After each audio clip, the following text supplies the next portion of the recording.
Order. Secretary of State, can I welcome you back to the committee? Thank you very much for making time to see us today. I know that you would like the session to conclude by 11:15, and we will do our level best to accommodate you, as ever, colleagues. It depends on the succinctness of the questions and indeed the answers. Just before I start, can I just ask you about one thing? Last Wednesday, when the House was about to start debating indicative votes, your departmental Twitter account tweeted a graphic criticising one of the motions on the order paper, Common Market 2.0, saying, and I quote, Common Market 2.0 would not respect the referendum result. That tweet was subsequently deleted. Can I just ask, for the record, were you aware of this? Did you think this was an appropriate use of the departmental Twitter account? I can say, Mr. Chair, I wasn't aware of the tweet. I'm not aware, so this is the first I have heard. I think colleagues around the room will probably know I'm less prolific on Twitter than some of our parliamentary colleagues. So I don't know. It may be, but I am purely taking it on you raising it now. That was... I don't know if that was seen as a political tweet and therefore it was deleted on that basis, or on what basis it was first tweeted or corrected, but I'm very happy to take that. Well, I wasn't aware of it. You weren't aware of it? Okay, but I think the fact that it was deleted means that somebody in your department thought on reflection it wasn't a terribly wise thing to have done. In which case, that's probably why it was then quickly deleted. Fine, okay. Thank you very much. Now, following the Prime Minister's statement last night, first of all, a factual question. When is the government going to apply for the further Article 50 extension she has now agreed to? Well, the normal process is that papers are prepared for heads of government in advance of a council. That is part of the role of the team supporting the President Tusk. And there will usually be discussions at Sherpa level to shape that documentation in the run-up to a council.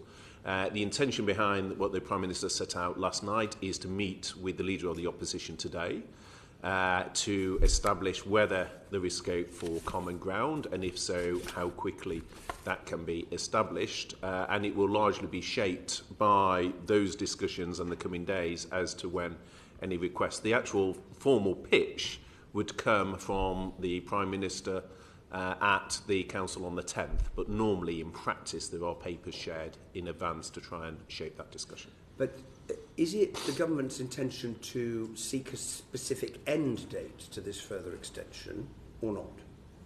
So what Cabinet agreed is that firstly there would be discussions with the Leader of the Opposition to establish what can and cannot be agreed.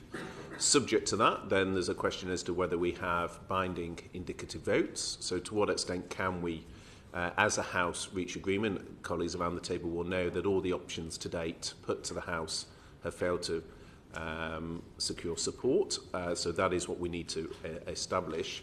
And the view of an extension was then in order to deliver that by the 22nd of May, because that was the original date set by the Council. Now, you will know, Chair, that we don't have an automatic right to any extension. It is a question for the EU Council to determine, because the House chose not to exercise the rights that we did have to the 22nd of May when the House voted against the withdrawal agreement last Friday.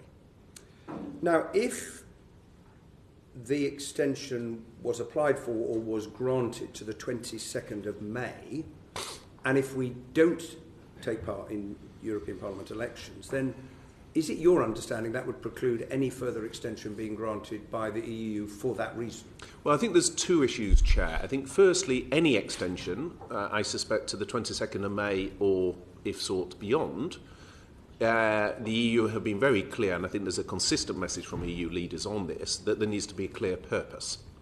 And I think part of the question that the UK government would need to answer is what is the clear purpose of an extension if after 3 years every option before the House has been rejected and the House has not been able to establish any clear purpose.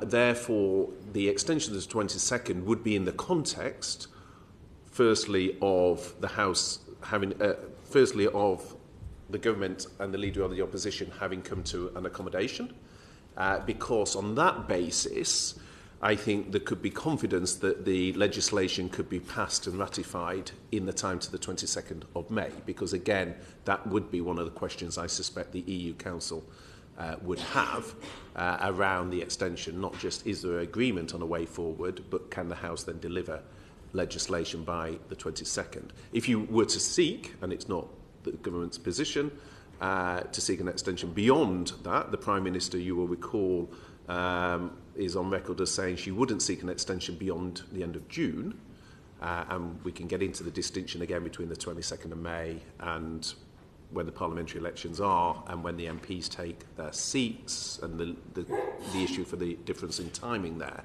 But the Prime Minister has been clear she wouldn't seek an extension beyond that, but if one was sought, you would still have to answer the question, what is the purpose of that extension?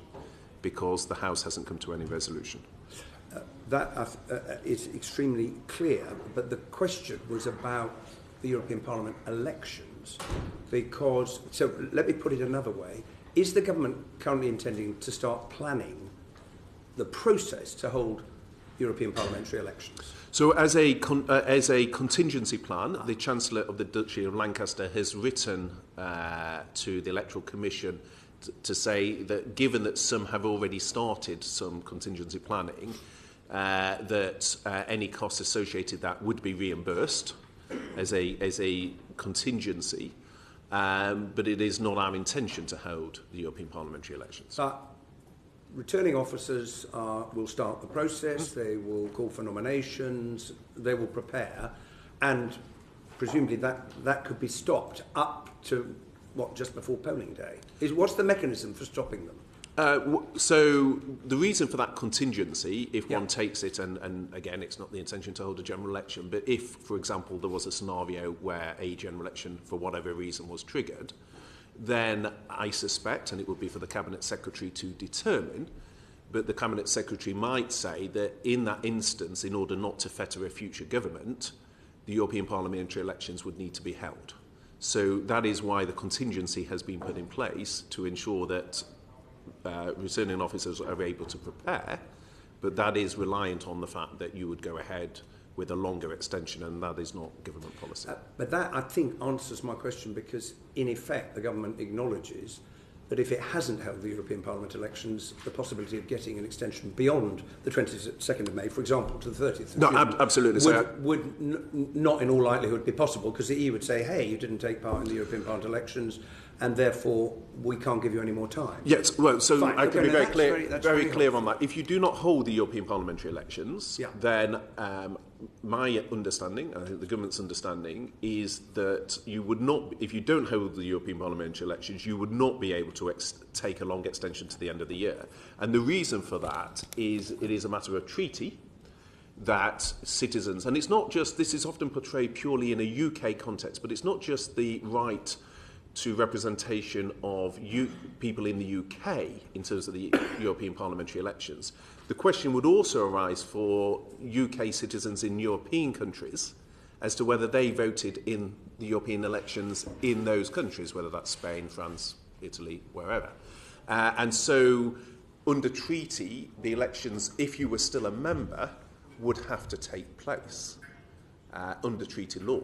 And the reason EU leaders, I suspect, would not agree to any deviation from that is firstly because that is their view of the legal position, but secondly, it would potentially put into question the legitimacy of the Commission if it hasn't been constituted through the correct parliamentary elections. So if, for example, under a motion previously in your name, Chair, and that of Yvette Cooper and others, which looked at an extension to the end of the year, then if you were to have a long extension to the end of the year, you would need European parliamentary elections. And I think previously there has been a debate, could you reappoint the existing MEPs? Is there another way of doing it? But our understanding is you would have to hold European elections if you were to extend to the end of the year. That is a very, very helpful clarification, Secretary of State. What if the EU comes back and says you can't have the length of extension you're looking for, but we'll give you a longer one? Would the government come back to Parliament at that point to take Parliament's mind? And I ask that in the context of today's order paper and Yvette Cooper's bill. Indeed. Because in the light of what the Prime Minister said yesterday, I mean, we have a business motion and one amendment that happens to stand in my name that provides for a bill and would also provide for further indicative votes on Monday, and the government could possibly say, well, we're actually quite happy with both of those. So I wonder whether a change of approach was imminent. Such is the strange times we operate in, Chair, that I feel I should invite you to come and sit next to me to answer questions from the committee on your legislation that is going before the House today. Because you are bringing the legislation, not me. It is your legislation, and there is a seat here, Mr. Chair, for you to come and answer the questions on the committee on your legislation. You don't need me to tell you what's in it. I think what it says for colleagues, I expect this audience has read and cogitated on it, but for others perhaps watching that haven't, my understanding of your legislation is that it seeks to pass in law the requirement for the Prime Minister to agree to the extension imposed or the extension that the EU Council sets out. That's got to be agreed at 28, so it does require the UK agreement, and the legislation seeks to fetter the discretion of the Prime Minister on that, but with the scope to come back the following day if it is different to what has been set out by the House, and have a vote the following day. Actually, just in the interest of complete accuracy, the bill puts the onus on the Prime Minister to specify the length of extension that she is seeking. Now, that could be amended by the House, so you're correct in that sense, and you're right. If the EU says we'll give you an extension which is to a different date than the one which the Prime Minister proposed to the House and was agreed by the House, then the Prime Minister has to come back and put that to the House. Just for the record, just a factual question. It could be a constitutional innovation for you to come and give evidence to your own committee. Indeed. Will a new statutory instrument be required to change exit day, given what happened last night? Well, again, it's probably not for me to point out potential flaws in the legislation you're bringing forward at this stage, but... No, I'm talking about your legislation under the... Sorry, I thought we were talking about the Cooper bill, whether No, I'm asking about exit day, because you had to bring a statutory instrument previously to change exit day. If we get a new extension to a different date, it will presumably require another statutory instrument. It will, for the same reason. So just to clarify on the point, so what is agreed at the EU Council at Heads of Government is the international legal position. What then needs to be done, and this is why we had the SI last week, and I think there was some confusion over that SI because there was a suggestion the SI was changing the date of exit. It wasn't, insofar as in international law the date of exit had been changed. It had been changed by the decision reached at 28 at the EU Council. But what needed to be done was for consistency of the legal position, for the domestic legal position to be brought in line with the international legal position. And that is why you have the SI, in essence, as a point of legal clarification, so that we don't have businesses in our constituency, in essence, having in UK law one date and in international law a different date. And the SI is to ensure those two dates align. Now, is the general understanding correct that the talks between the Prime Minister and the Leader of the Opposition will begin today? They will. Is the government intending to talk to the leaders of any other political parties? Well, they have been doing so, but in terms of the statement last night, it was very much on the discussion between the Prime Minister and the Leader of the Opposition.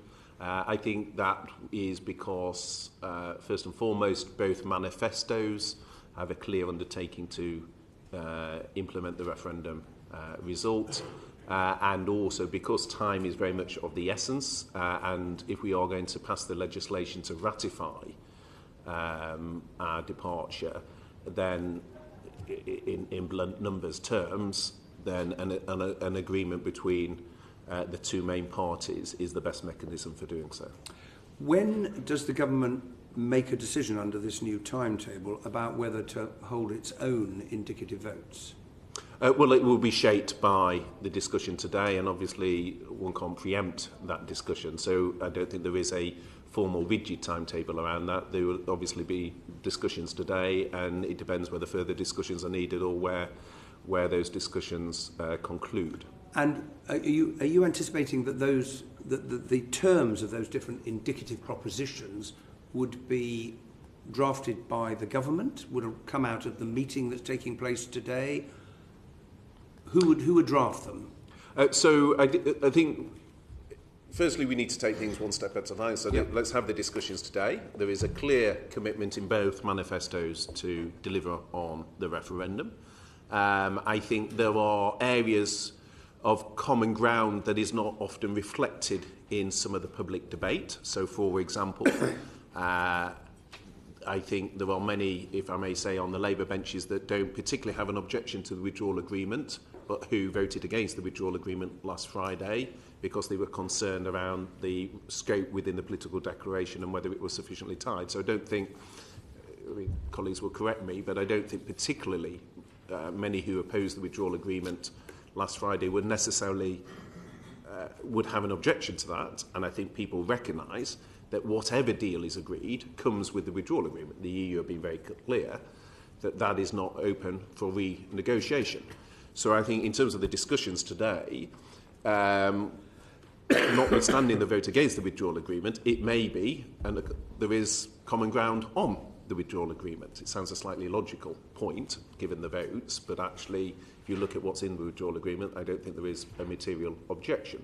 There then are areas, for example, on dynamic alignment. Now, in practice, the government's position was we were concerned with dynamic alignment because of the future commitment on it, which we felt the House of Commons should decide on workers' rights. On the other hand, we have already made a commitment on workers' rights to accept the current proposals that are underway at a European level. So actually, in practice, the commitment the government has given on workers' rights for this Parliament is not massively dissimilar to dynamic alignment. It's more the length and the future element of it. So again, the political debate on it perhaps is more overblown than the substance on that issue, because the government, as I say, has given commitments on workers' rights. So these are the areas we need to get into. The opposition has said that it wants a customs union, but with a say on EU trade policy. We were concerned as to the deliverability of that, but clearly we need to discuss that further with the opposition. So we will explore that as part of the discussions today. Okay. And my final question, Secretary of State, is the Prime Minister said, I think the most significant part of her speech last night, the government stands ready to abide by the decision of the House. Now, that's quite a statement. So, since you mentioned the customs union, if the House were, it lost by 3 last times, if the House were to vote for the UK to be in a customs union with the EU, the government would accept that. Is that correct? So, well, firstly, I think what the Prime Minister was signalling last night is stage one, have the conversation, see if we can get an agreement. If that doesn't bear fruit, the question then arises, is there a way in a House which has not been able to agree anything to date of getting a resolution? Because I think the message, and I'm sure we all get this in our constituency emails and so forth, is I think there is a very strong desire in the country, particularly in the business community, but more widely, to say, how do we bring this to a resolution? How do we actually get something resolved? I agree with that, Secretary of State, but the very specific question is about the Prime Minister's words, because she said, if we cannot agree a single unified approach, we put a number of options to the House that would determine which course to pursue. The government stands ready to abide by the decision of the House. This is a very simple question. We all understand the context. If the House voted that we should be in a customs union with the EU, the government would abide by that. Well, I think the commitment the commitment there is to look at a mechanism for binding indicative votes, and so that would be by. So the issue with the current approach is they are indicative; the motions are not binding, and this would make it so binding. The suggestion then would be that we would have something binding. Now, to be very clear, my personal view is I have serious concerns in terms of a customs union, because I think it has risks in terms of our trade defences. I think it has risks in terms of our lack of say on trade policy. It's not what I, in the referendum, campaigned for. It's not what is in our manifesto. But as I said on one of the media programmes earlier today, there is a remorseless logic to the numbers of the House of Commons, whereby if the government cannot get its business through, and if in law through your legislation no deal is taken off the table, then you are then left with a unpalatable choice, in my view, but a choice nonetheless, between either not having Brexit through a long extension, and once you go past the European parliamentary elections, it can be extended again, and never come to a resolution, or you end up with what is referred to as a softer Brexit. I don't welcome that. I don't think that is the desirable option. The House has already rejected the permanent customs union that the father of the House set out for very good reasons. My colleague, the right honourable member for Fulham and Chelsea, has spoken at length about the issues with a customs union, but ultimately, if that is where the numbers of the House of Commons goes, then the government would, in order to bring this to a resolution in the national interest, would accept what the House voted for. Well, I think in the end that's a yes in answer to that question. John Whittingdale will want to come in, and then I shall come to it. Just sort of following up on that. Essentially what the Prime Minister appears to be asking is for the opposition to support the withdrawal agreement in return for amending the political declaration in a way which can achieve a majority in the House of Commons. To what extent, and I've asked you this before, but I would like to explore it still a bit again, to what extent are we bound to pursue the course contained in the political declaration by the terms of the withdrawal agreement? So we are bound insofar as if one goes to Article 174, best endeavours, we've got to act in good faith, and go into that as a negotiation. Now, if, for example, in accordance with the Labour policy, we are seeking a say on the EU's trade policy and the EU refuse, then that's part of the negotiation that we would have to enter into. So we are bound in terms of going into that with good faith. But also, I mean, there's a slight paradox sometimes in some of the criticism, because some people, indeed at a previous session of this committee, have argued to me that the political declaration is not worth the paper it's written on, and it's not binding. It would be a slightly odd position for the same people then to argue that commitments to negotiate the political declaration were so binding as to be unacceptable. Some on our own wing, John, of that debate need to decide which of those two arguments they're going to run. They can't run them both. I'd like to bet. Well, they may try to run them both, but logically, they can't run them both. Now, I listened to you talking about this morning, and you were suggesting that the opposition should take confidence from the fact that Parliament, the composition is not going to change whatever happens to the leadership of the government, and therefore the challenge of finding something acceptable to Parliament would remain. That wouldn't be the case, obviously, if there were a new Parliament. So in those circumstances, basically, the slate is clean and we start again. There's nothing that we are signing up to in the withdrawal agreement which necessarily requires us to deliver something in the political declaration. Well, firstly, in signing up to withdrawal agreement, we have signed up to the backstop, which obviously would still stand, whether that's with a new Parliament. So that is an issue I know of great concern to a number of members of the committee. So it is not a question of that we would reach this agreement, have a general election, and the slate is wiped clean. I'm not trying to suggest that, because the backstop would still be there. But it is also a point of, I think, long-established constitutional principle that Parliament can't bind its successor. So, yes, a general election. But, again, the Leader of the Opposition's policy is to seek a general election, so it would be slightly odd to argue that he can't enter into an agreement in line with his manifesto because of the risk of a general election, which he is seeking. Okay. Yep. Emma Reynolds. Good morning, Secretary of State. You said on the radio this morning, you reiterated it to us today, that one of the reasons for the change in approach is simply the parliamentary arithmetic and getting a deal through the House. If the Prime Minister agrees with the Leader of the Opposition to drop her red lines of leaving the customs union, and there is an agreement on remaining in a customs union. I know you've just spoken about whether that's deliverable, but just say for sake of argument that is something that they agree, and I know it's something that Jeremy Corbyn has been very insistent on in terms of our position. If that position is then put to the House of Commons, will all Cabinet Ministers and all Conservative MPs be expected to follow the whip on that?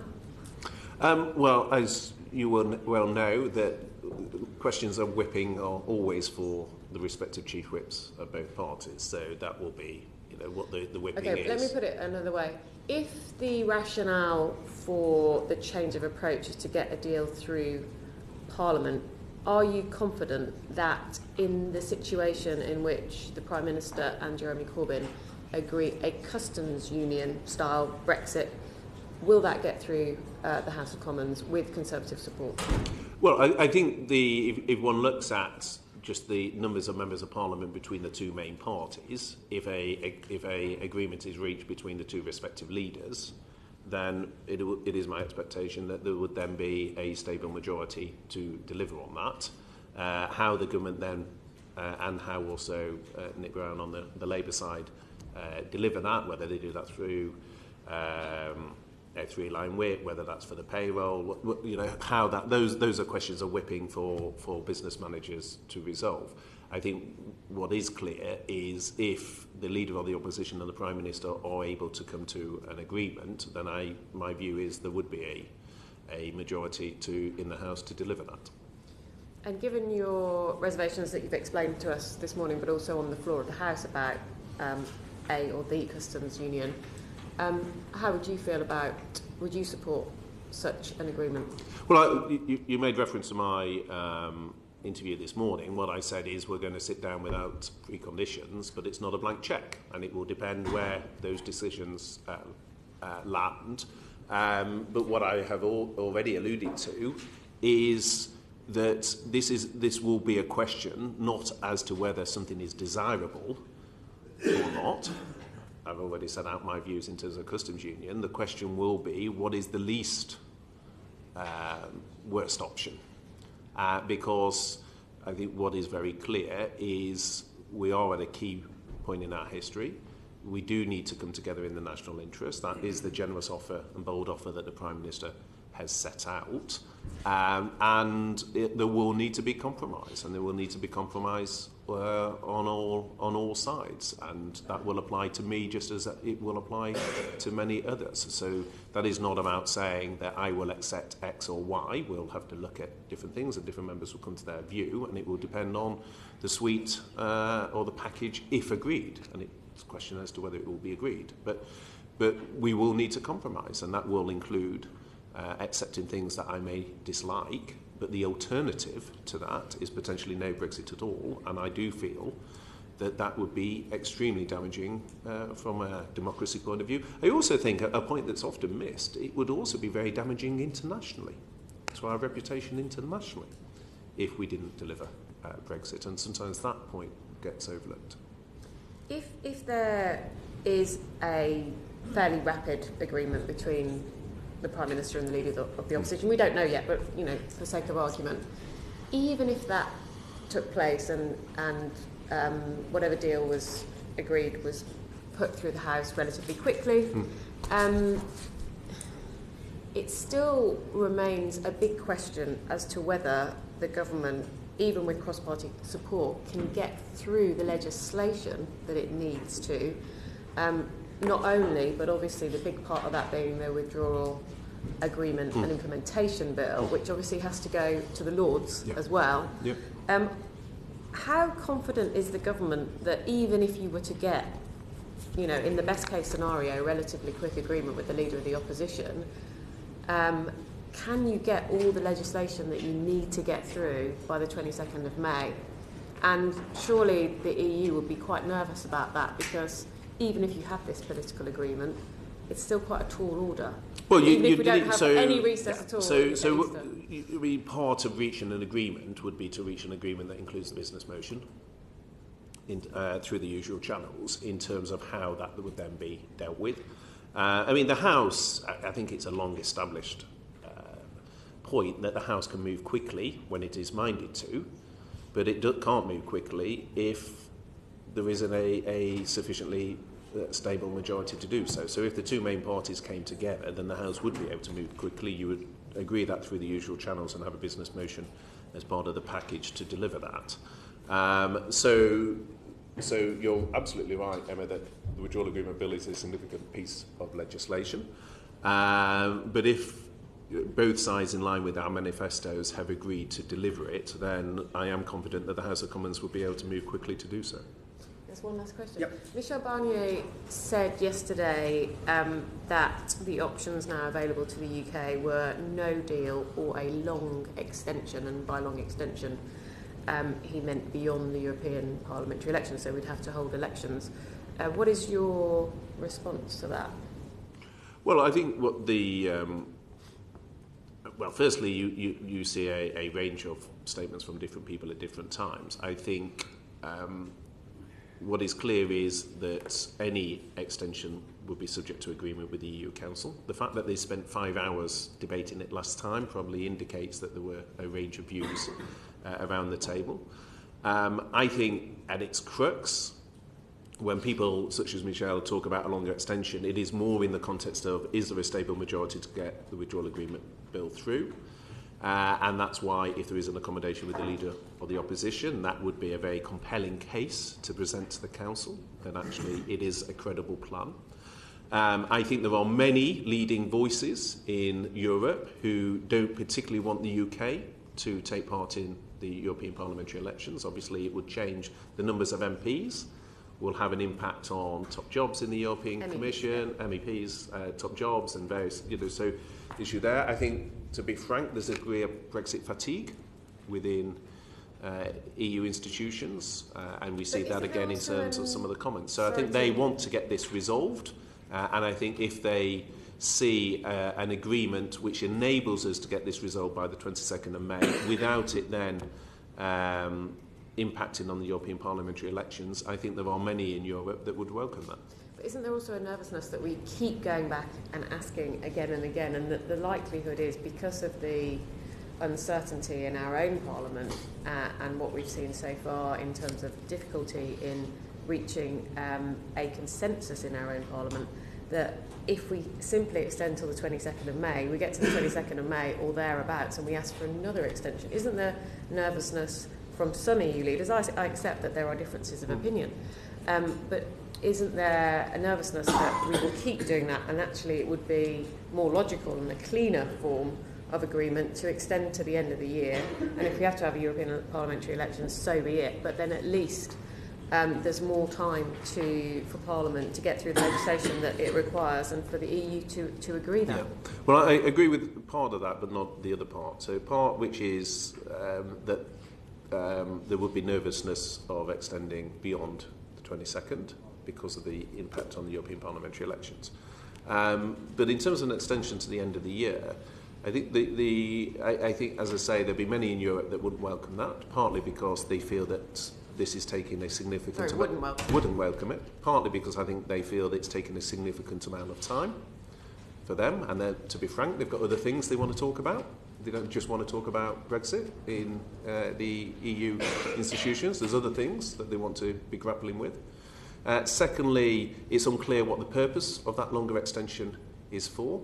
Thirdly, many of their own businesses don't want the uncertainty to be elongated and actually want this resolved. So I think many within the EU, certainly many that I have spoken to, want a resolution of this matter and want it resolved as quickly as possible. Okay. Thank you. Thank you, Stephen Crabb. Thank you, Mr. Chair. Good morning, Secretary of State. I'll pick up on a couple of things that you said in answer to previous questions. Firstly, on international reputation. You'll be aware that the media coverage across Europe in recent days about where we're at in this Parliament and the position of the government has been pretty dire. To what extent are concerns about the hit on our international reputation weighing heavily on you and your cabinet colleagues at the moment? Well, I think it very much. I mean, firstly, if you look at the spring statement, and it's a political point, but I can be forgiven for making it, but the spring statement had a lot of very positive economic news in it that largely got lost in the narrative around Brexit. And what is very clear, if you talk to the Chancellor and others, is that there's a significant amount of investment that wants to invest in the UK, and I think some of that is being held back by the Brexit debate. And so I think from an international reputation point of view, if we can get resolution on this, I think that will be a source of significant confidence within the business community, and particularly around that investment. And I think there's a second, which was the point I was touching on, which was around our democratic reputation, because I think as a country we have always been seen around the world as a beacon of democracy, a country where governments change between political parties without institutional instability, where votes are respected, where people aren't told, sorry, we're not going to respect your vote again. And I think in terms of some of our soft power, if one looks at our DFID budget, our seat on the G7, G20, UN Security Council, our international reputation, I think that international reputation is damaged. Sorry to interrupt you. Do you feel it's been a humiliating experience for the United Kingdom the last 2 years? I think we should not lose sight of the fact that, firstly, we are untangling a very complex relationship built over 4 decades. We didn't go in with one sort of switch where we were in today's position. It has accumulated over a long period of time. And I think trying to untangle that complex web is a major undertaking. And certainly the retired civil servants who have spoken about this have talked about what a big challenge that is. And then to do so at a time when the country itself is split, 52-48, but also when Parliament is split. It hasn't agreed on a single thing so far. Therefore, to do that complexity in both the public and the parliamentary context was always going to be a very challenging endeavour, and I think what we're seeing is a reflection of that. In response a few moments ago to questions from Emma Reynolds, you talked about what the mood of the EU might be in response to requests for an extension.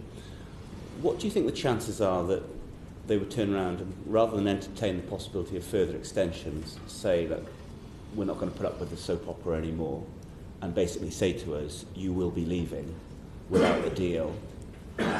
They probably won't want the negative headlines before the European elections, so they might give us a few months to prepare for that beyond the European elections. I mean, are you preparing for that scenario where the EU basically turn around and actually impose a solution on us because we can't come up with a plan ourselves and say, you're out? Well, firstly, the UK has no legal right to an extension, so that will be subject to the agreement of the other 27 heads of government, and it only takes one to refuse. That is why, in my personal view, it was a mistake for the House not to support the withdrawal agreement last Friday, because that was the right that the Attorney General referred to, because in supporting the withdrawal agreement, which I think in truth, I don't think the House actually does have an objection to, but it voted against it, but in doing so, it removed the right, the legal right we have to an extension to the 22nd of May.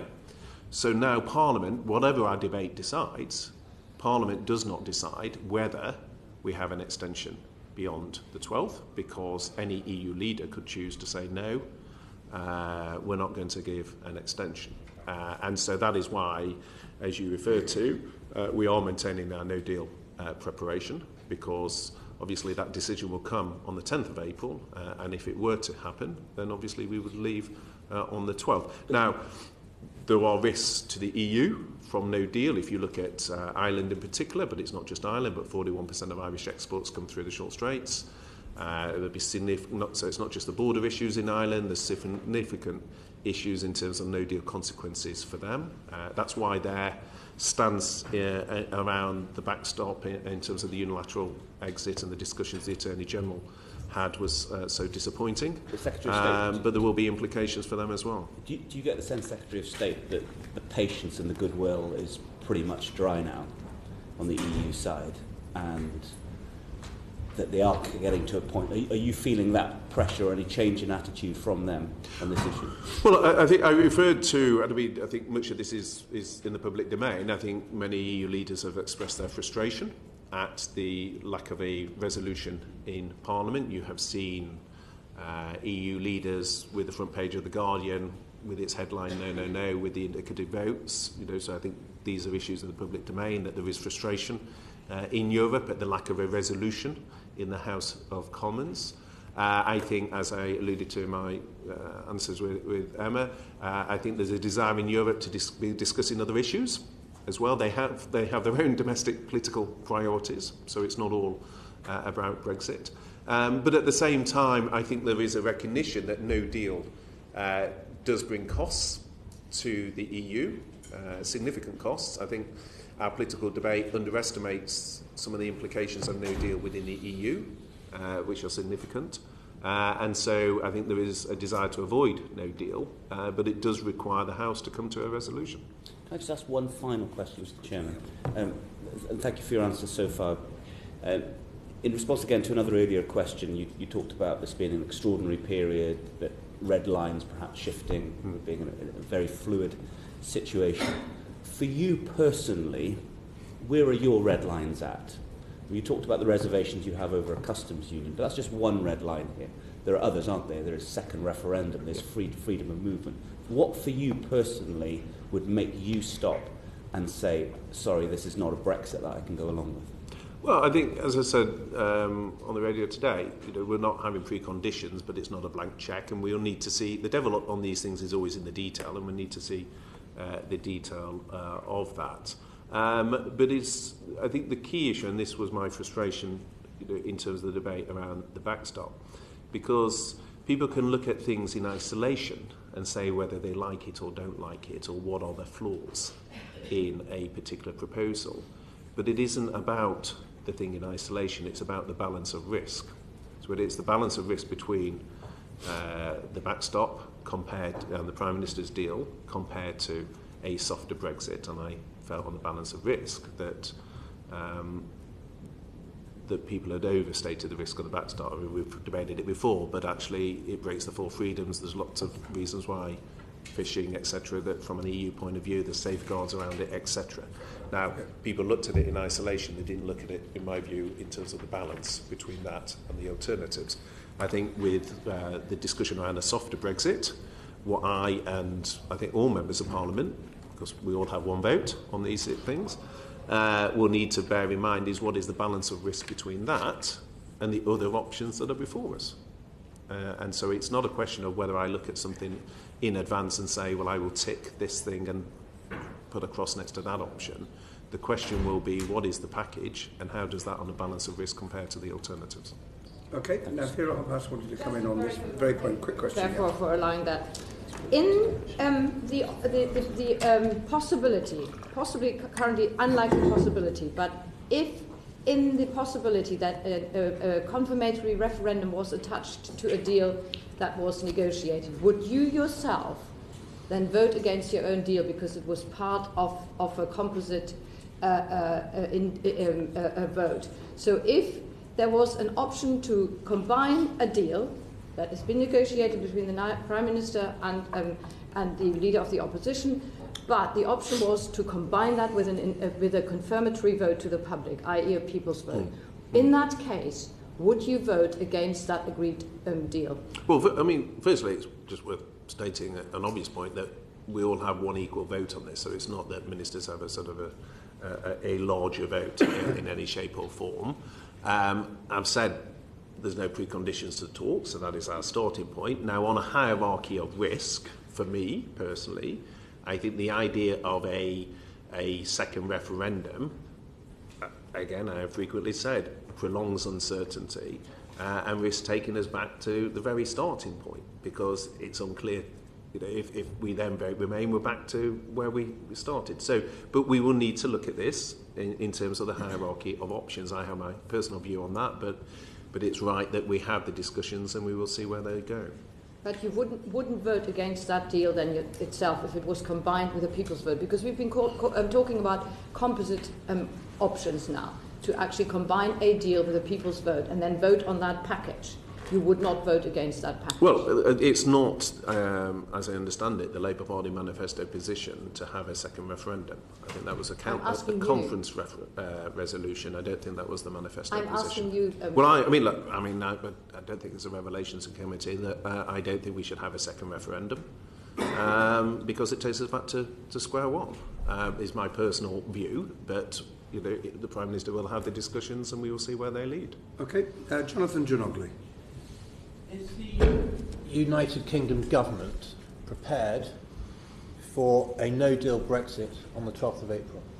So the government, over 2 years, has done a huge amount to prepare and I think is in pretty good shape. Certainly the meeting I had with one of the senior officials leading this piece of work yesterday morning, in light of some of the media reports, was able to give me very good reassurance in terms of the work the government has done. I think where there is more risk is around third parties, so businesses and what member states' preparations are. And we can get into either. I think part of the difficulty with business is that if they think no deal isn't going to happen because they hear the debate in the House of Commons, they hear the House voting against no deal, they see that legislation is being brought forward to prevent no deal, then the message some businesses take from that is, well, is it worth us preparing if we don't think it's going to happen? And likewise, from a member state perspective, a lot of that has been done through the Commission rather than through member states, and therefore there's been constraints in terms of what bilateral discussions we've been able to have with member states. So I take it from your answer that yes, the government is prepared for a no deal on the 12th of April. How much notice will citizens and businesses receive of a no deal outcome? Well, the businesses have noticed now, today, that a no deal is a possibility on the 12th, because it is not within the control of either Her Majesty's Government or Parliament, with the exception of Parliament choosing to revoke. So that would be the only scenario in which there would be a sovereign right to prevent no deal. But otherwise, it would be a question of whether the EU Council decides to grant an extension because Parliament chose to forego its right to control the process when it voted against the withdrawal agreement on Friday. On the 29th of March, it was reported that member state ambassadors had war-gamed the EU's response to a no-deal Brexit. According to an EU diplomatic note of the meeting, and I quote, "The expectation is that the UK will come back quickly after a no-deal Brexit with a request to keep open the vital connections, access to markets and transport links it needs for the British economy to survive." So could you please advise us which connections, access and links are being prioritised by the government and how receptive are the EU being to discussing this with you? Yeah, so there has been obviously significant discussions. Let's just put a bit of context onto it. So 4/5 of the hauliers that use our roads are European hauliers. 30% of the lorries that go back through Calais are empty. So this is in both sides' interest. To keep the flow of goods. 80% of our economy, by the way, is services, not goods. I mean, our political debate almost always focuses on the goods side and less on the services side. But on the goods side, it is in both sides' interest. I alluded to the fact that a significant proportion of Irish exports come through the short straits. And so it wouldn't just be the UK, I suspect, keen to see the flow of goods maintained through the short straits. There'd be other interests both from exporters to the UK. In the run-up to European parliamentary elections, it would be disruptive to those businesses if that wasn't happening. Particularly that time of year, you get a lot of fresh produce coming from Europe. But it's also, as I say, in the interests of some member states as well.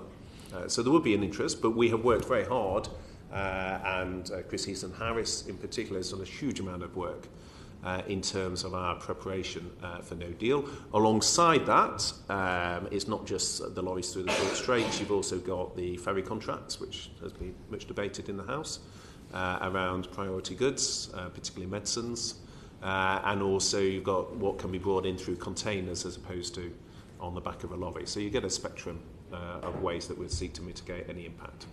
So you said that 80% of our economy is services, and then proceeded to give examples for goods. So if we can just have a little look at services. Well, your question was, I think, about the flow of goods and what they'd war gained. Well, both so to be fair. You did, simply trying to answer the question, but alluding to that there is a bigger debate out there. No, you did answer the question, but Yeah, I'm just thank saying that services is important. So let's have a little. Well, as a lawyer, Jonathan, I would expect you to. So let's have a little look at services. So let's take transfer of data, which is going to be important across services. Yep. Or let's take insurance contracts, of which there are billions of pounds worth.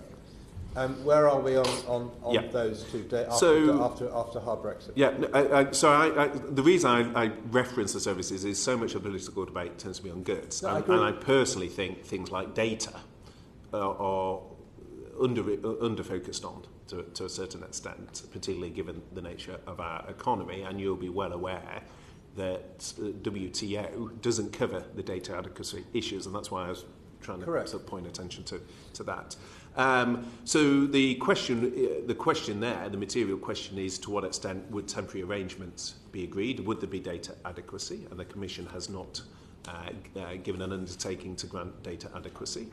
Now, within that, one would then have to say, well, to what extent for financial institutions like Deutsche Bank, where there's flows of information back and forth, what would be the situation in that instance? Because the UK can say, but actually in practice, a financial institution like BNP Paribas or Deutsche or these institutions there, but there would be the question would come to whether data adequacy and what temporary arrangements the Commission would be willing to undertake. But these are the risks. This is why I have been quite clear with some colleagues around the table. So you don't know. You WTO, well, Commission has not agreed to data adequacy, but there would be implications for them around data flows as well. So these are some of the risks. So what actually happens the day after Brexit, hard Brexit?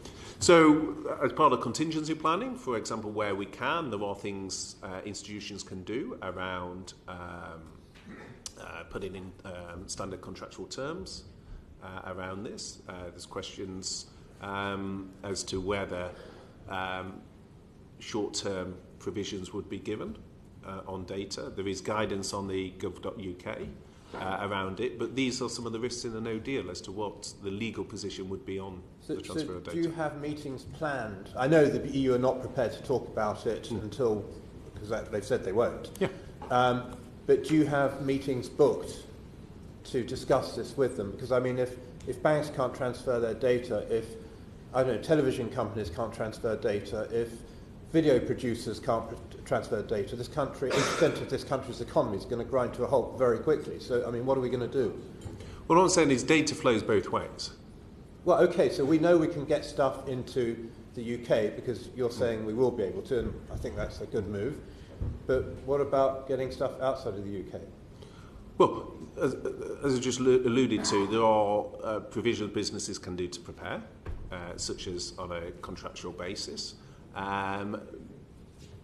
But part of what is not covered in the WTO situation would be the data adequacy requirements. So the question would be for the Commission, from our financial, taking the bank's example, from a financial stability point of view, what workarounds would be agreed as part of that. And the billions of pounds of insurance contracts? Will those contracts be valid? Well, that opens... Well, again, I think what the Commission has been clear is they would look to temporary arrangements for a period of time in order... because, again, from a financial stability point of view, it would be damaging to their businesses if they were not continued. I mean, does this sort of point to the fact that we need a deal? Well, I don't think it's a revelation, Jonathan, that I have been arguing very hard for a very long time and in upsetting some of my colleagues on the Brexiteer wing of the debate, that it is in both sides' interest to have a deal, and that needs to reflect the referendum, and the Prime Minister's deal is the best way to do that. Given that 3 times that has failed to carry the House, we're in a situation where, in a Parliament where we don't have a majority, we need to establish, is there a deal to which opposition support can be secured? The clear message, and you know because you speak to a lot of businesses, a clear message from the business community is that they need a deal, and that is what we're working towards. Thank you. Now, Sammy Wilson had, I think, a quick question on this very point. Sammy. Minister, last week the Prime Minister introduced a new argument as to why it was important to get the deal through, namely that preparations for a no deal had not been made in Northern Ireland, not been adequately made. Given that most of the preparations are done centrally, whether it's lorry licences, driving licences, planes flying, or the preparations for medical supplies, which are done by local trusts and are being done by local trusts, where are the gaps in the preparations in Northern Ireland for a no deal? Well, I think the concern in terms of the preparation in Northern Ireland were very much stated by the head of the civil service in Northern Ireland, who I know wrote to all the main political parties to set out concerns. I think the material issue is to what extent in a no deal scenario where decisions, for example, to support businesses, to some of the immediate decisions a government would need to take, whether the civil service without an executive would feel confident making some of those decisions. And what support would be needed. And I think the head of the civil service in Northern Ireland has set out his concerns as to whether the powers that he has are sufficient or would give him sufficient cover to be making those range of decisions. But despite the fact that already Invest NI, for example, are advertising as to the support they can give to businesses, the advice they can give to businesses. I'm just trying to drill down where exactly, because I can't see any gaps. Given that most of the preparations are done by central government and what support is required by local agencies has already been given by local agencies, stockpiling for medical supplies is being done by trusts and indeed is well advanced. So I just wonder what the head of the civil service, because he's spoken in general terms, but what specific areas would still need to be done, and also why would preparations for no deal in Northern Ireland require direct rule, something which I wouldn't be objecting to, but why would it require direct rule when there are already government agencies doing those jobs and central government is carrying out most of the preparation? Well, this, as I say, is a position that has been set out both by the head of the civil service in Northern Ireland and by the Cabinet Secretary. I think to answer the question, the sort of areas would be if there was a part of the economy that was particularly hit in a no deal and the government, for example, wanted to make a financial support intervention, would the head of the civil service have the powers to make those sort of decisions? So I think that's what is the sort of examples that they were referring to. Did a bill not go through Parliament giving the head of the civil service and permanent secretaries those powers? Well, you know the letter that the head of the civil service set out. Obviously, it's for Parliament to debate whether it accepts or not. Traditionally, where emergency legislation is needed, that tends to go through the House with the support of both sides. And given that we can't know whether there would be a no deal on the 12th or not, then any legislation, if that was necessary, would need to go before the 10th. We wouldn't know until the end of day on the 10th. But this is a concern that the civil service has set out, that it is not confident that it has the powers that it needs. The legislation already has went through about 3 months ago, giving the powers to permanent secretaries to make decisions in the absence of ministers. Well, as I'm saying, they don't feel it does, but I'm very happy offline to have a further conversation with you if that's helpful. I just wanted to understand a bit more clearly what might happen between now and the European Council in a week's time. As you've explained, the Prime Minister and the Leader of the Opposition are meeting today with the aim of together proposing some changes to the political declaration. If they do agree some changes, I'm right, aren't I, that the EU would have to agree those changes before the new package came back to Parliament for a meaningful vote? Yes, you're absolutely right. So basically any extension beyond the 12th would need the consent of the EU leaders, and anything that is agreed between the Leader of the Opposition and the Prime Minister would need legislation to ratify, and that is not going to be passed by the 12th. Right, no, that wasn't quite what I was thinking. If they agree something today, a change to the political declaration, the EU would have to agree those changes, wouldn't they, before the revised package came back to Parliament for a meaningful vote? Well, the EU, firstly, there is, so one of the criticisms of the political declaration is its scope. So within the scope of that, should we agree something that is within that scope, then that is not something that needs fresh agreement, because that's within political declaration. But the EU have said that they're willing to respond quickly to any request in terms of the political declaration. So I think Michel Barnier's made comments. So suppose, for the sake of argument, that the Prime Minister and the Leader of the Opposition decided that the UK should be in a customs union, and that should be included in the political declaration.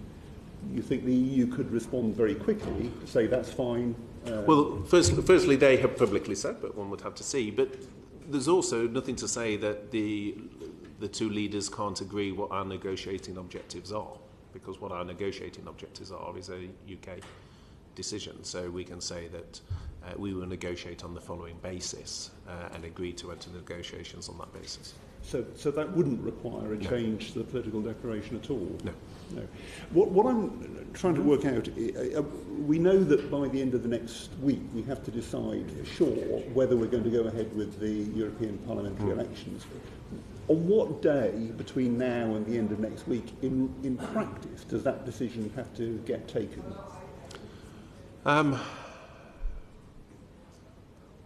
Well, it's not the government's policy to go ahead with the European parliamentary elections, and it is not within our control to make that decision unilaterally anyway, because there is no automatic right. So should Parliament decide that, it still can't compel it, because it's an EU Council decision. If Parliament, or more to the point, if the government wanted to do that, then it would have to decide ahead of the Council on the 10th of April. So it would have to because it would have to make that request to EU leaders. By Tuesday then, of next week? Well, I mean, the Prime Minister will make that request at, when she presents on the 10th.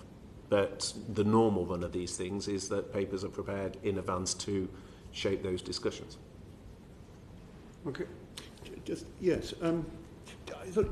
You made the point that the Leader of the Opposition has talked about a form of customs agreement which would keep a say for the UK in future trade deals, and you suggested that might be quite difficult to deliver with the EU. It strikes me that if something along those lines was to be agreed between the Leader of the Opposition and the Prime Minister, there might be a process, at least taking a few days, for that to be agreed by the EU as being included in the political declaration. But not as a negotiating objective. Right. The UK can unilaterally agree that as a negotiating objective. So that wouldn't require a change to the political declaration. Okay. You've indicated it's conceivable that the Prime Minister and the Leader of the Opposition might agree that changes to the political declaration, or indeed the current political declaration with the withdrawal agreement, would have to be subject to a confirmatory public vote. If that was to be agreed, how long an extension would the government want from the EU to enable that to happen? Well, if the government were to agree a confirmatory vote? Yeah. Right. Well, I think that's a very undesirable option, because it takes us back to square one. If you have people call it a confirmatory vote. Well, firstly, there are different types of confirmatory vote. You can have a confirmatory vote purely on leave options, because one of the arguments that people use for a confirmatory vote is they say, yes, people voted to leave, and yes, the government of the day wrote to every household saying it would respect the decision to leave, but people didn't know what type of leave they were getting, and therefore there should be a further vote because they weren't clear what type of leave they were voting for. So you could, on that scenario, have a confirmatory vote between the different types of leave options, no deal versus whatever deal is taken forward. So that is one scenario. I think most of the proponents of a confirmatory vote actually mean a second referendum because they want to include a Remain option on the table. And I think the issue that would need to be addressed there is the level of uncertainty that would prolong, particularly within the business community, the chilling effect that would have on investment. Now, in terms of the length of time needed for a second referendum, I think the clear advice that I have had, and I think, Chair, we had this exchange at our previous session, is that the questions around what the question would be. Is it 2 questions? Is it 3? What are the spending limits? Obviously, that's been an area of litigation since the last referendum. That would be a highly contested area. What is the purdah period? That was an issue that was contested prior to the last referendum. How long would it take for the legislation to go through the House? I suspect that legislation, even members of this committee would probably fight quite hard against that legislation, so that legislation would take some time to pass both houses, not just the Commons. So the indication tends to be that legislation on the second referendum would take around 12 months. People will have their own views, but you've got to pass the primary legislation, you've got to resolve the issues with the Electoral Commission, you've got to then have the purdah period in the run-up to any referendum, and then you may end up with a result that takes us back to where we were before and doesn't end the uncertainty because people then say, well, we want a best of 3. So you're suggesting it would entail an extension of at least a year in order to achieve that? Well, I think if there was a second referendum, then I think the legislation for a second referendum would take around 12 months. Can I make one final question, if I may? I mean, one way or another, it seems quite likely that that Parliament won't agree the withdrawal agreement and political declaration, which might be changed, before the European Council meets a week today. If that is the case, would the government request an extension beyond the 22nd of May? And if so, how long an extension would it ask for? So the position agreed by Cabinet is with a view to an extension up to the 22nd of May. There's been no Cabinet agreement to an extension beyond the 22nd of May. Okay. Peter Grant. Good morning, Stephen. Can I first of all apologise? I need to leave before the end of this morning's session. The Prime Minister's statement yesterday referred to discussions with the leader of the opposition to look for, I think she described it as a shared proposal that would be brought forward. Is it safe to assume, given that both party manifestos said freedom of movement ends when we leave the EU, that nothing is going to come forward that would allow freedom of movement to continue? Well, as I've said to a number of questions, we're having these discussions in good faith. The Prime Minister has set out a generous offer, recognises that this is a key time where we need to act in the national interest and come together to see, in the context of the House not agreeing anything, whether an agreement can be reached. You're absolutely right, Peter, that both manifestos said they wanted to end freedom of movement, and in a way, in my answer to Emma, that's what I was alluding to, that actually if one looks at the manifestos, there is perhaps more common ground than sometimes one would get a sense of from some of the parliamentary debate. Now, again, within both parties, let's be honest, there are divisions within both parties, and there will be some within the Labour movement that may want to retain freedom of movement, just as there are some who would seek a second referendum. So these are discussions that party leaders need to have. But what is clear is that there were commitments in the manifesto, and the question is, looking at those commitments, is there an area for common ground? Thank you. The Prime Minister then went on to say, if we cannot agree on a single unified approach, then we would instead agree a number of options to be put to the House. Is it your understanding that when she refers to then we would instead agree a number of options. Does that mean the Cabinet, or does it mean the Prime Minister and the Leader of the Opposition between them putting forward options to the House? So that would be, the government would then agree. So read just which line are you referring to, because there's different bits. It's immediately after she's referred to the hope that she can agree with the Leader of the Opposition on a way forward.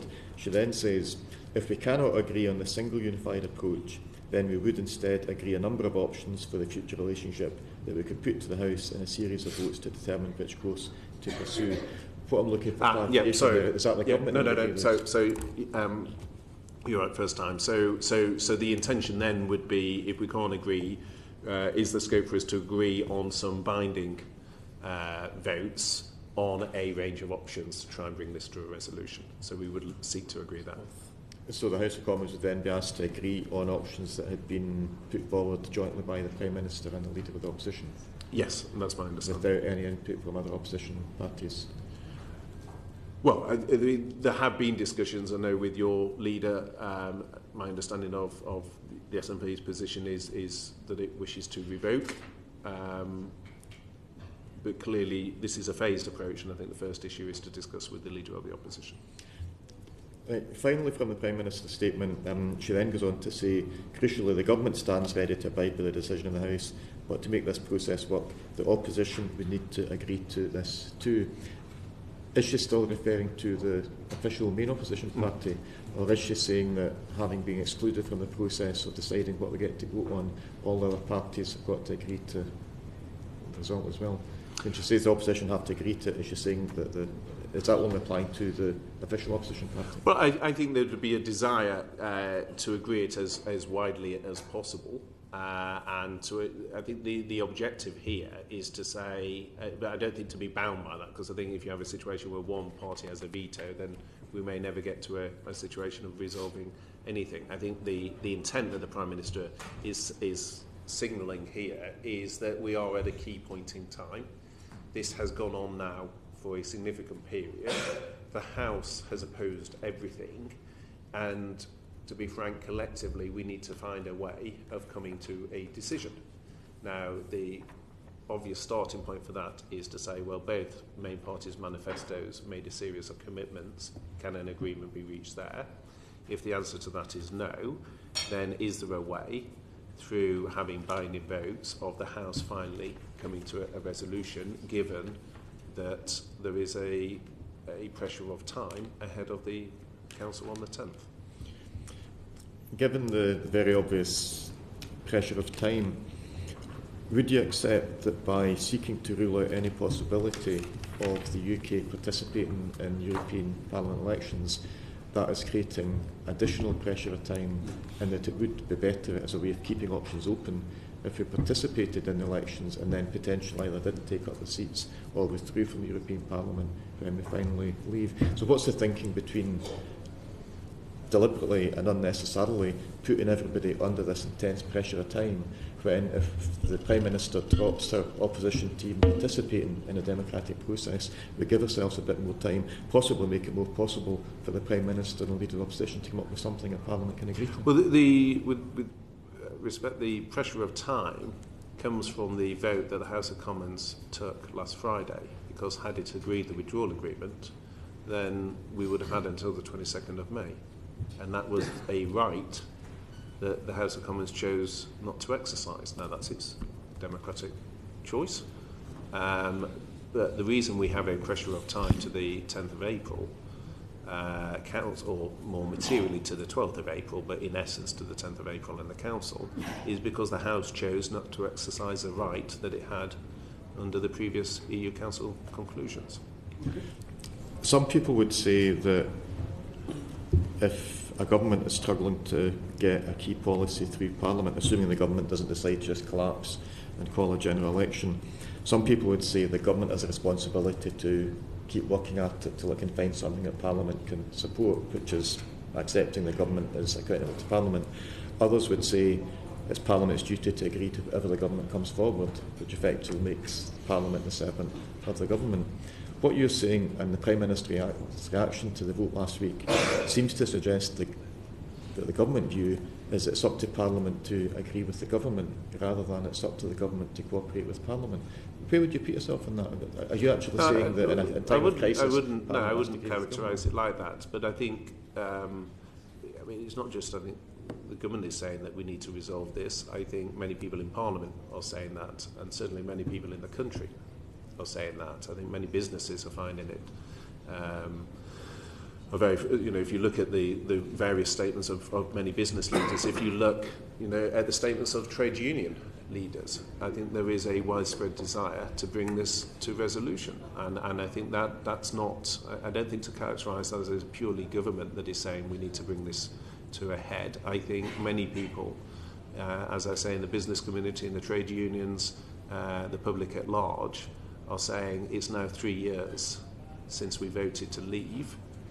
The House has rejected every option that's been put before it. We now need to come to a resolution, and what the Prime Minister is setting out is a generous offer to say how do we come to an accommodation reflective of the two main parties' manifestos to resolve this issue. Okay. Thank you. Can I just one but very quickly, because of other colleagues. You've, in answer to the question, I think, from Jonathan, you've referred to doubts about the data adequacy requirements if we leave without a deal on the 12th of April. Some of your Cabinet colleagues, and it would appear that the Civil Service of Northern Ireland, are seriously concerned that leaving very soon with no deal might require the reintroduction of direct rule over Northern Ireland. Given those potential consequences, how concerned are you that two of your junior ministers in your department, including the Minister for No Deal Preparations, actively and voluntarily voted for no deal last week? Well, as I said in my answer to Jonathan, I think a huge amount of work has been done by the government in preparation for no deal, but I was equally candid with the committee that not everything is within the government's control, and I think there are concerns. That is why we are working so hard to secure a deal, because I think a no deal outcome will be disruptive to the economy. I've always been clear on that. But it is the legal default position. It is also the fact that it may be a consequence of the EU Council, so that risk cannot be ruled out, and it's right that we prepare. And I think there have been, to be frank, a lot of stories in the media talking about the Queen having to leave London, no flights happening. There's been a lot of stories which have exaggerated some of the risks. I accept there are risks with no deal. I think there's even greater risks with no Brexit.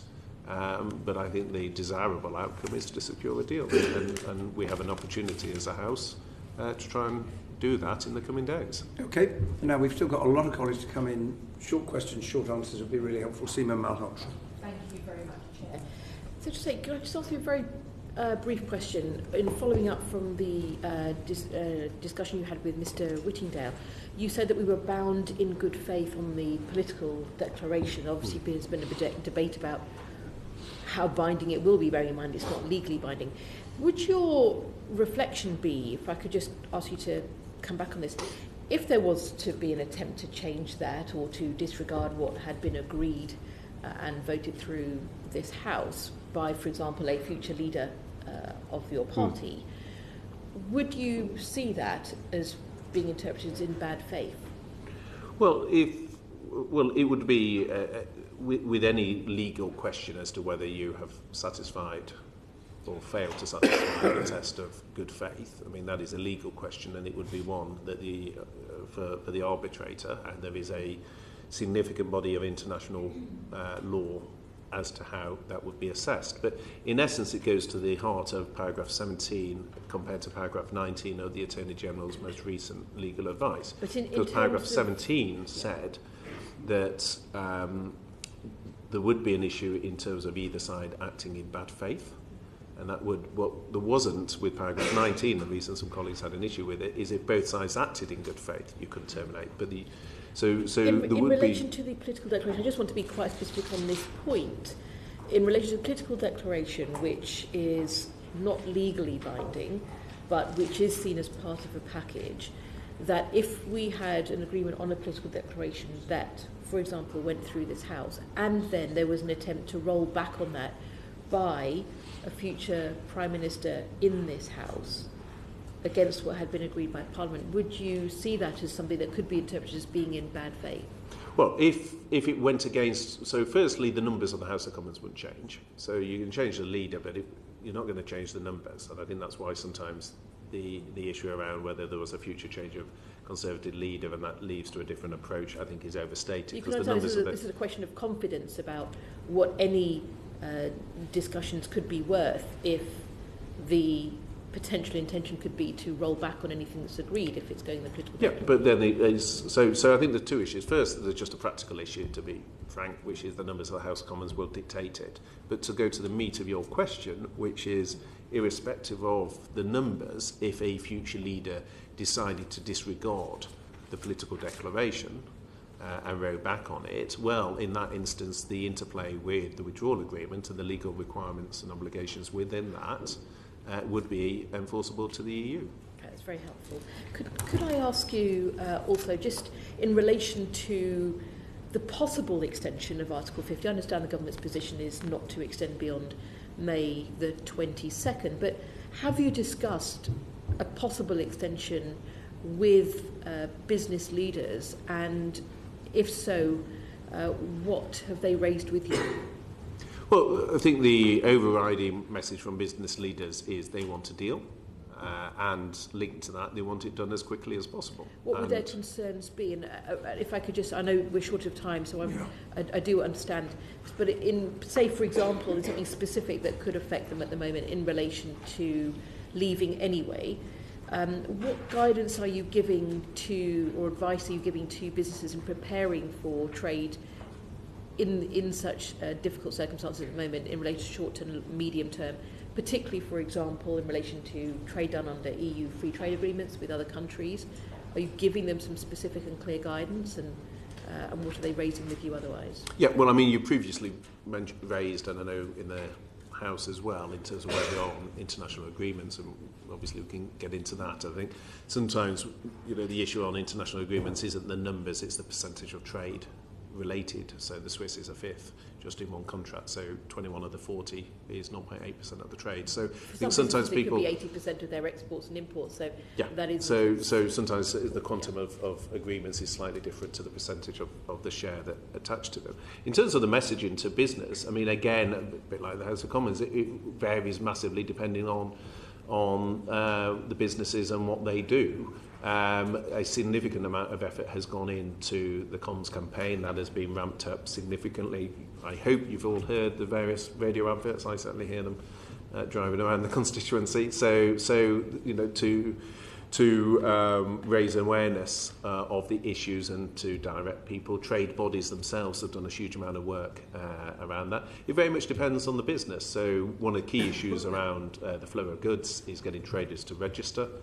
So that they're ready with the right documentation, but part of this also is whether people think no deal or a deal is coming, or whether Parliament's not going to be able to reach a decision. Okay. Hywel Williams. Thank you. Good morning. You said a moment ago that if the Prime Minister and the Leader of the Opposition don't agree, they will then agree on a list of options which will be put to the House. And I understood that other party leaders or parliamentary leaders wouldn't be involved in drawing up that list. So can I just ask you, will the list be in a form which is then amendable? Can we put amendments into that list? Or can you not tell us at the moment? I'd rather come back with a precise answer then, because obviously we had a pretty long seminar session yesterday, and I've been doing media and various things this morning, so perhaps if I can come back to you on the precise sort of framing of that. I think the key objective behind it is how do we get to a resolution, because I think time is now very much of the essence, and the question is how do we get to a point where the House can decide on something and then people undertake to follow that through. Yeah, I appreciate there's a number of ifs there that you might want to address. Can I just turn in, inevitably, I suppose, to the role of the devolved governments in all of this? How do you intend to involve the devolved governments in negotiations on future relationships, and how have you involved them in the negotiations on the rollover agreements? Yeah. So I think it's something we touched on last time. I mean, it's something personally I'm very keen that we do. I think it's one of the lessons that comes out of the first phase, that I think there is more we can do in terms of the engagement with the devolved administration. It's something personally, it's my first meeting. You know, I've attended a number of meetings with colleagues there. I think one of the areas we've already moved on is inviting the Welsh First Minister and the Scottish government as well to a number of the key cabinet meetings now. So cabinet subcommittees that we have. So they're invited there. There has been the GMC process, which people have been attending. But I think what's also important is it's not just the quantity of meetings, it's the quality of the engagement. And I think part of the tension there in the past has been between what we can share with Parliament and what we can share with the devolved, and the timing, because obviously if we share information with the devolved administration before Parliament, that creates some tension. But I think part of the resolution to this is particularly at official level, that there's a lot more work can be done at official level, and we've agreed to that, and that is in the process of being set up. You'll know that there's been concern about the performance of the Joint Ministerial Committee, and it has been described as being not fit for purpose. We understand that from your colleague, the Secretary of State of Scotland, that the Prime Minister has commissioned a review of intergovernment relationships. Can you tell me when that will be reporting? Not offhand, but I'm very happy to write to you following the committee if that's helpful to update you on the precise timing. Yeah, thank you. Just one other, following on from evidence that we had last week from Daniel Greenberg, can you identify ways in which you could include the devolved governments in deciding the terms of external relations into the future? I mean, he offered, I think, 3 options in response to a question of mine. That is either a legal obligation, a duty to have regard, or a duty to consult. Do you have any particular views on those? So I think there's several issues within that. I think there's first, which is the constitutional point of what is a UK decision, and I think from a UK government point of view, then that is important that is reflected in our approach. On the other hand, we very much recognise that particularly as we go into the next phase of negotiation, there will be certain sectors which particularly apply geographically within certain parts of the United Kingdom. And so I think there is very much a desire to work much more closely, and that's why I say not just at official level, but I think particularly at an official level, in terms of bringing in the expertise and sharing a lot more information. And I think that is a lesson that we can take from the first phase, that there is scope for us to do much more on that. And I think as relationships develop, then it's not just the structure, it's also the relationships that enable that to happen. Okay. I mean, the question was about how firm the consultation or the... Well, we had a touch of this with the IMA, and appointments to the IMA, and whether that is something that there's power of veto over or consultation over there. So it is something that I know the Secretary of State for both Wales and Scotland have been discussing with respective ministers, and we are keen to lean into it as best we can. Okay, thank you. Stephen Kinnock. Thank you very much, Secretary of State. You rightly said earlier on that I think the majority of Labour MPs don't have an issue with the withdrawal agreement. The fundamental problem for us has always been the political declaration and the very vague and woolly nature, the spectrum of outcomes. We call it a blindfolded BrExit. And then you sort of argued that we could separate the withdrawal agreement from the political declaration, and that's what was tried last Friday. But Section 13(1) of the Withdrawal Act is crystal clear. The withdrawal agreement may be ratified only if the negotiated withdrawal agreement and the framework for the future relationship have been approved by a resolution of the House. So can you just explain how you think it would be compliant with our constitutional requirements if we were to vote only on the withdrawal agreement? Yeah, so I think there's 2 points I would make. Firstly, it wasn't the government that separated the withdrawal agreement from the political declaration, it was the EU Council.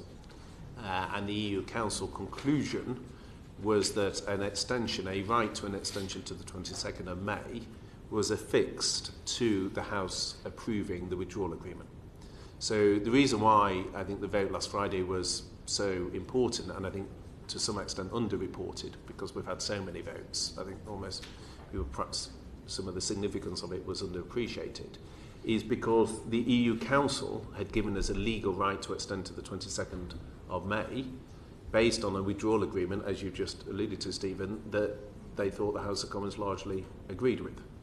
And in rejecting that, we rejected the right to extend to the 22nd of May. So it wasn't the government that made that distinction, it was the EU Council that made that distinction in separating the withdrawal agreement from the political declaration and attaching the right to an extension to the 22nd of May to the withdrawal agreement alone. In terms of your second question, which is if that vote had gone through, and obviously it didn't, but if that vote had gone through, you're absolutely right, it would not have satisfied Section 13.1 in terms of the meaningful vote. But the intention, and this is slightly history now because the vote didn't go through, but the intention was then to address the 13.1 requirement through the passage of the withdrawal agreement bill. It just seems an extraordinary state of affairs that we've passed primary legislation in this House, and that seems to play second fiddle to the situation that you just described. And I think it's just, certainly for us, the blindfold just got thicker without having a political declaration with on respect, the table. because you do take a very close and expert interest in this. So just with respect, firstly is the EU Council that made the distinction, not the UK government. And secondly, the requirement could be met through the passage of the withdrawal agreement bill. What I find odd, if I may equally back to you, is in your opening question you said we didn't really have a problem with the withdrawal agreement, but we voted against it and therefore lost the right to an extension to the 22nd when we didn't really have an objection to it. No, the point is voting against something which is not compliant with our own primary legislation, the Withdrawal Act. Because it could have been dealt with sort of projecting forward a bit then, to if the Prime Minister and the Leader of the Opposition are able to agree changes to the political declaration, a number of colleagues have referred to this major concern about the lack of good faith and lack of trust, and that once the Prime Minister has gone, a new leader of the Conservative Party takes over and the goalposts could shift radically and dramatically away from what has been agreed.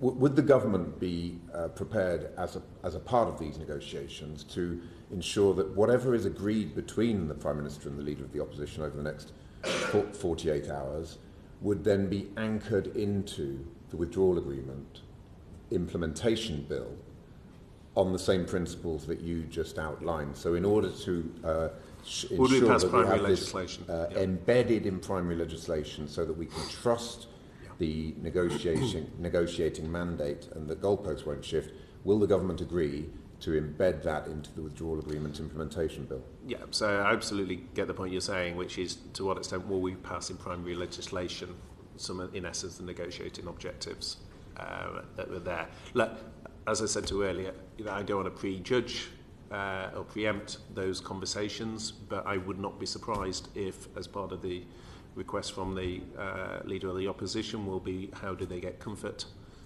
in terms of, for example, on workers' rights, what are the commitments that we're seeking to make, and what is the mechanism to provide that comfort. But that is for the discussions between the Prime Minister and the Leader of the Opposition.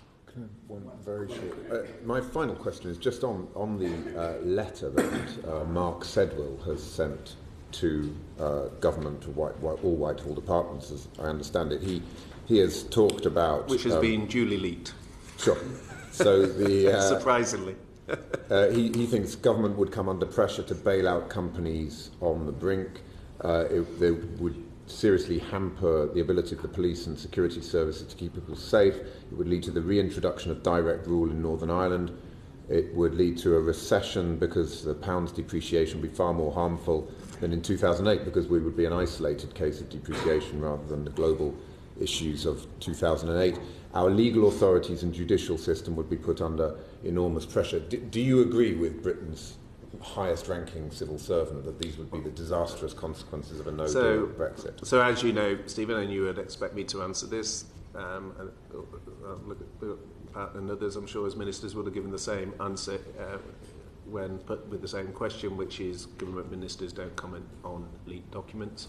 Sammy addressed this in terms of his earlier concerns, so there are a range of views in the House of Commons. Of course, what I have always been clear on is that there are risks with no deal, and that is why we need to seek a deal, and that is what the Prime Minister is focused on, and that's the purpose of the discussion with the Leader of the Opposition. Thank you. Okay. Jeremy Lefroy. Chairman, I do apologise having to go very quickly after this because of Westminster Hall debate. Secretary of State, what is the estimate of the UK's obligations, financial obligations, in the case of no deal? We know about the roughly 39 billion in the case of a deal. Yeah. So it's a very good question, because I often hear people quote the famous House of Lords report suggesting that we have no financial obligations, whereas actually a closer reading of that report said but we'd also have legal obligations to meet. And I think there's several parts to that question, if I may say. So there's certain things where, for example, on tariffs, things are being collected the way you would expect. There is a clear legal obligation. There are certain things that are part of the fair, the settlement that has been reached, and the EU would obviously expect that to be addressed. But as the Prime Minister repeatedly said at the time, that settlement was reached in the context of nothing is agreed until everything is agreed, to use the phrase that the Prime Minister stated at the time. So we would need to look at that, but I think when some colleagues, and I know Peter Bone on this committee previously suggested that in the event of no deal, zero would need to be paid, I think that suggests that there are no legal obligations in the event of no deal, and I think that would be a difficult argument to sustain. And would you expect us to be required to pay a considerable part or all of the current financial framework up to the end of 2020, even if we're left without a deal, given that if we leave with a deal, we will be within the single market and customs union, and therefore continuing as normal, paying that money? So, well, I mean, it depends, because a lot of the what's referred to as the 35 to 39 billion pound figure included, obviously, the interim transitional period. Which is, so if you're talking about no deal, there's a question mark, obviously, because there's a difference there. Then there's a question within the legal obligations on the hierarchy where they sit. Obviously, I don't want to preempt what would be further discussions with the EU in that context. And there's obviously a question in terms of a no deal, what other arrangements are reached to with the EU. So finally, you would expect a considerable sum to be payable in the event of no deal, although you couldn't be specific about how much. I mean, those are your words. I think what I was saying was, I think within the figure that gets bandied around, there are various components. Yeah. So there are components that relate to the implementation period, and if it was a no-deal exit without the implementation period, clearly that is different. There are questions around how you disengage a 2019 period compared to future years, because obviously we're into the 29-year period, so there's questions around that. There's questions around the wider discussions on no deal and what negotiations. We had a debate earlier around data and some of these issues. So it's the reason I think it's a very interesting point is because there is quite a bit of complexity within it. Thank you. Okay, Christopher Chope. Thank you.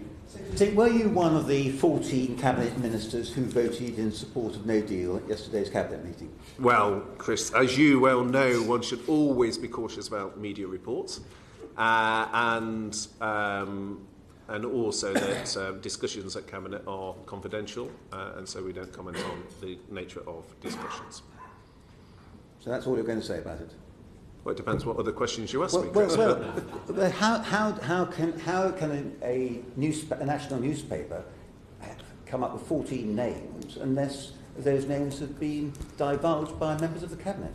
You're suggesting that something was leaked from Cabinet, Chris. That might be a... Anyway, it's interesting that you're not denying that you're amongst them. Can I ask you this? I'm neither confirming nor denying. Exactly. So you're slightly trying to load the discussion.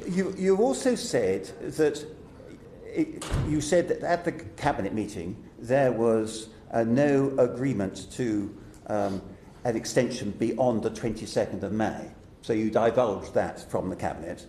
But can you also answer the question as to whether there was agreement at the Cabinet to rule out any extension beyond the 22nd of May? So, well again, with respect putting words into my mouth, what I referred to was the Prime Minister's statement, and the Prime Minister's statement referred to the period up to 22nd of May. You said there was no agreement at the Cabinet to an extension beyond the 22nd of May. That's what because that's in the Prime Minister's statement. The Prime Minister's statement was saying, because it's reflected of what was the EU Council conclusion, which was to give the House a right of an extension up to the 22nd of May. I personally think it's hugely regrettable that we didn't exercise that right last Friday, and therefore the proposal for discussion with the Leader of the Opposition today is in with the context of that previous right, because given that was agreed by the EU, and it's in the context of Emma touched on it earlier, in terms of the EU European Parliamentary elections and the concern around legal risk to the institutions around whether it's the 22nd or you go to, say, the 2nd of July or where on the spectrum that goes. And that's the context around the 22nd date. Can I try it a different way then? The Prime Minister is going to write a letter to the President of the European Council prior to the meeting on Thursday or Wednesday next week. If that letter asks for an extension up to the 22nd of May, and when the Council meet, they say they will only agree to a longer extension, will the Prime Minister have to come back and get approval from her Cabinet to signing that off? Or has the Cabinet given her authority to sign up to a longer extension at that Council meeting? No, it's a very good point. And so in answer to that, firstly, there is some road to go before that question arises, because there's a question as to whether through the discussions with the Leader of the Opposition a agreement can be reached. There's a question as to whether the House, through binding votes, could reach a resolution. There is also a question as to whether the EU Council would consent to an extension, and if so, under what purpose. They've been very clear if there was to be a longer extension, all of which arise in essence before, with respect to that question that you pose, which is if the only option was a longer extension, whether that is something that the government would sign up to. But then the timing of that Cabinet discussion will obviously be an issue to look at closer to the time. But really, what I'm really asking is the Prime Minister going to be given a free rein at the European Council meeting on the 10th of April to do whatever she wants, or is she going to be required either by the Cabinet or by Parliament to make any agreement to what happens there conditional upon approval by the Cabinet or by Parliament? So, well, the decision, and I want to just check the precise constitutional point of law, that as a matter of practice, it is agreed by heads of government. Now, I think the normal way would then be for that to be discussed with Cabinet, if we get to that point. But these are decisions that are reached at heads of government level. I think that's the constitutional position, but the constitutional position is that the Prime Minister could exercise her veto at that council meeting until she had obtained approval from Parliament and the Cabinet for her to remove her veto. Which she may be required for the reason where we started this session at, which is the legislation in the name of Yvette Cooper.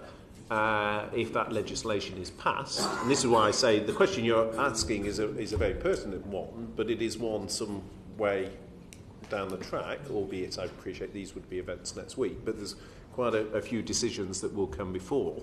Because if the Cooper legislation goes through, then what that says is that in the event that the EU Council give a different length of extension, which is the point that you're raising, in that instance, the Prime Minister would be required to come back to Parliament the following day for a vote of the House. And so it's not in any way an attempt not to answer the question. What I'm saying is there are a number of conditions that are going to apply. And it may be a matter of law, that the Prime Minister has to come back to Parliament the following day. But with the greatest of respect, you misunderstood the purpose of the legislation. What it says is that if the European Council agreed, the Prime Minister has a veto at that European Council. And what the question I'm asking is whether she will exercise that veto unless or until she has received approval either from the Cabinet or Parliament for acting in support of a council decision which is supported by 27 other countries. So with respect, I haven't misunderstood the question. What I was saying is it may be by law, Parliament has said that she must accept an extension.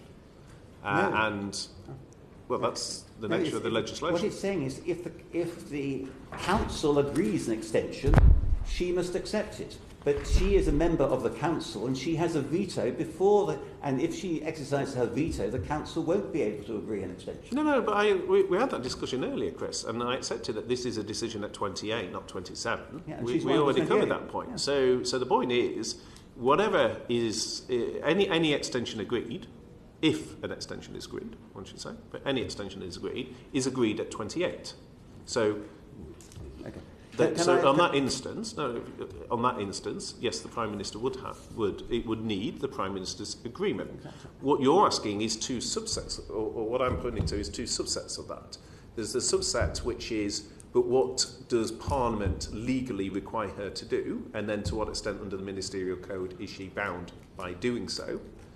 And separate to that, to what extent would there be a cabinet discussion around what acceptance or otherwise of that decision would inform the negotiating approach. Okay. Can I just ask you one other question? That's, when is Operation Yellowhammer going to be reinstated? Reinstated? Well, because it was going to be starting in the week beginning and ended in the 29th of March. It was going to start on that Monday, and then it was deferred, and obviously we're now a similar period away from a leaving on the 12th of April without a deal. So when is Operation Yellowhammer going to begin? Well, firstly, Yellowhammer is run out of the Cabinet Office rather than out of DEXU. In terms of our New Deal, our wider New Deal planning, first and foremost, each department is responsible for its no deal planning, and that responsibility sits with the Secretary of State. Within DEXU, we coordinate that, with the exception of Yellowhammer, which is coordinated through the Cabinet Office. But those no deal plans have not stopped. They have continued because there is still a risk of no deal happening, subject to what the Council decide on the 10th of April. Okay, thank you. Richard Graham. Thank you. Secretary of State, good morning. Is there any precedent you can think of where the government of the United Kingdom has reached an agreement with a foreign government or multinational entity and the subsequent legislation not been approved by Parliament? Well, you as a former diplomat will probably know better than I. I'm not aware of any, but we live in strange times. So would it be fair to say that the failure of Parliament to approve the withdrawal agreement bill, both on government and opposition benches, given that both parties were elected on a manifesto to respect the result of the referendum, is an extraordinary failure by our Parliament? Well, I think members of Parliament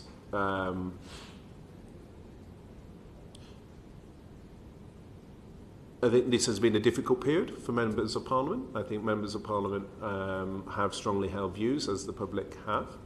But I think, particularly on the withdrawal agreement, I've already said I was surprised that, given that, and Stephen touched on this in his question, that I think many members of Parliament actually in the past haven't indicated strong objections to the withdrawal agreement, and that would have given us a legal right to an extension to the 22nd of May. It's surprising to me that that didn't carry the House, but at the same time I'm very respectful of the fact that these are very important issues and members of Parliament do feel strongly on them. So that is essentially the reason why the government has had to agree to these negotiations with the Leader of the Opposition. And while, of course, there will be much criticism from Conservative voters, for whom Jeremy Corbyn is not perhaps a folk hero, there will, of course, also be criticism on the Labour side that the Leader of the Opposition is supporting a Conservative government to reach a solution. So compromises are going to have to be made on both sides. Is your effective understanding of our aims, therefore, to reach agreement to pass the withdrawal agreement bill and seek agreement on any changes to the political declaration and get that through Parliament in terms of legislation and then present that effectively as a fait accompli to the Commission and the Council of Ministers? Not quite. So firstly, I'd say there does need to be compromise, and that's the nature of the offer the Prime Minister made yesterday evening. Second, I think we've got to be realistic that the divides in Parliament are not purely on party lines now. I think very much on Leave and Remain, but also types, second referendum.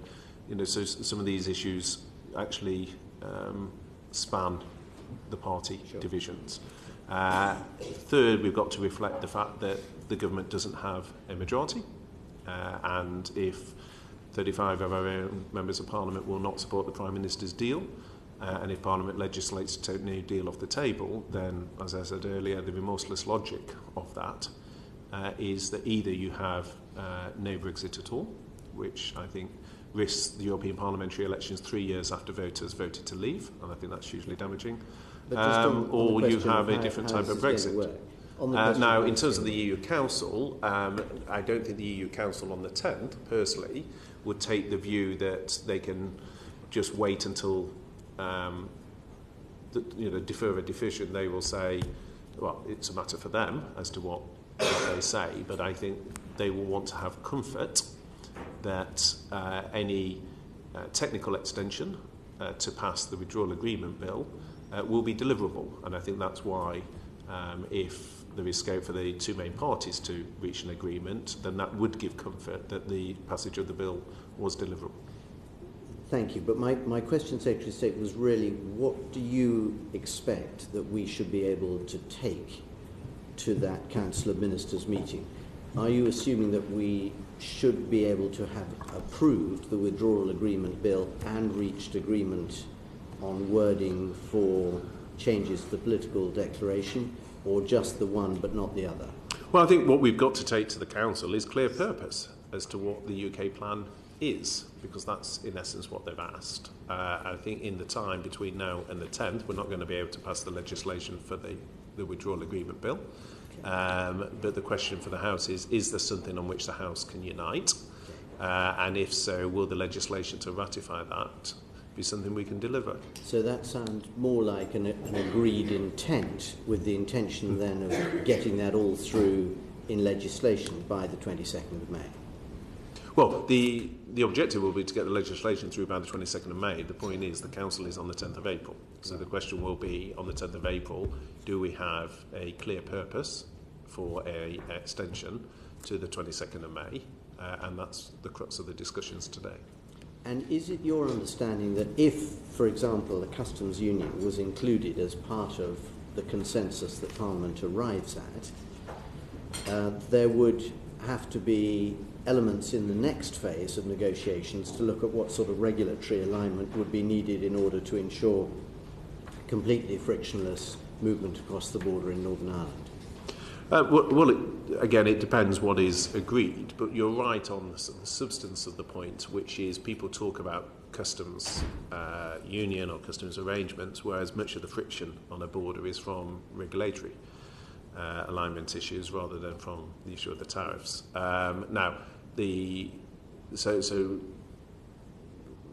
Again, the devil would be in the detail, but it's a question for the Prime Minister and Leader of the Opposition to discuss what is it that accords with the manifesto positions of both parties and which both parties can come to an agreement on. And because quite a lot of our constituents do have difficulties in getting all of the detail of what the single market and the customs union means, can you confirm that being in a customs union still means that we will bring back control of our immigration, control of our fisheries and agricultural policies, and not involve significant annual payments? Yes, if you look at the Prime Minister's original deal, it gave control over immigration, it gave control over fishing, control over agriculture, but with an independent trade policy. It's why I felt that was the best way forward compared to some of the other options that we're now having to look at. There's nothing to prevent us, of course, from reaching a services agreement, for example, with the US of A, if we're in a customs union with the EU. Well, it depends on how desirable it is, what it is that on services as opposed to goods. But services are excluded from a customs union. The question then will be to what extent the US want to include other issues. Okay, thank you.